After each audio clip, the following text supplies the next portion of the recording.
Badan Kerjasama LPD Bali hari ini resmi memiliki kantor baru. Fasilitas tersebut beralamat di Jalan Kusuma Dewa 1 Denpasar dan diharapkan dapat lebih mengoptimalkan kinerja dan pelayanan LPD Bali di tengah persaingan dengan lembaga sejenisnya.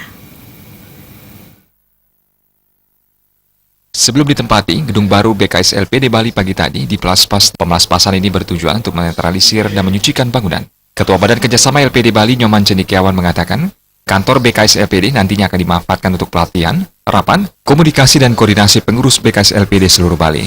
Hal itu dalam upaya meningkatkan kualitas sumber daya manusia untuk mengantisipasi persaingan semakin ketat di lembaga keuangan. Kantor yang kini berlokasi di Jalan Kusuma Dewa 1 Denpasar merupakan bagian dari rencana kerja ke depan Badan Kerjasama LPD Bali, di mana berdasarkan kesepakatan dari rapat koordinasi seluruh BKS Kabupaten Kota bahwa BKS LPD Bali harus memiliki sekretariat atau kantor. Adanya kantor baru BKS LPD Bali ke depan semakin solid dan kompak dalam persatuan dan kebersamaan, terutama dalam mengantisipasi lembaga keuangan masuk ke desa-desa. Nyoman Cendekiawan yakin, LPD Bali dengan didukung Desa Adat dan Krama akan semakin besar ke depannya.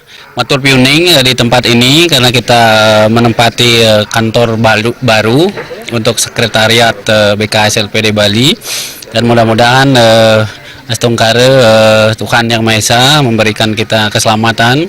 Tentu tempat ini kita akan jadikan untuk pelatihan, juga untuk rapat-rapat, koordinasi, komunikasi pengurus BKS seluruh Bali.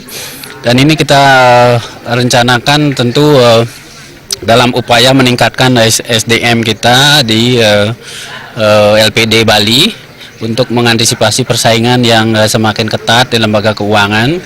Dan ini adalah bagian dari rencana kerja kita ke depan dari BKS Bali. Oleh karena itu, berdasarkan kesepakatan dari rapat koordinasi seluruh pengurus BKS Kabupaten Kota.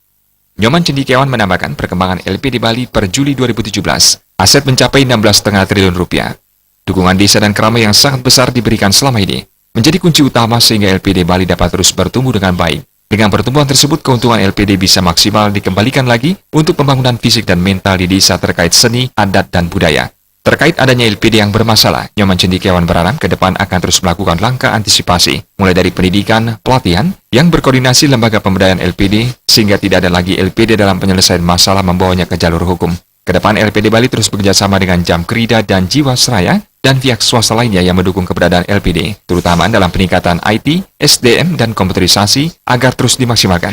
Untuk dana, Nyoman Cendekiawan mengatakan, LPD Bali telah menyiapkan melalui dana pemberdayaan 5%. Pada kesempatan tersebut juga dilakukan pembubaran panitia Musda LDP Bali kedua yang telah digelar beberapa waktu lalu di Buleleng.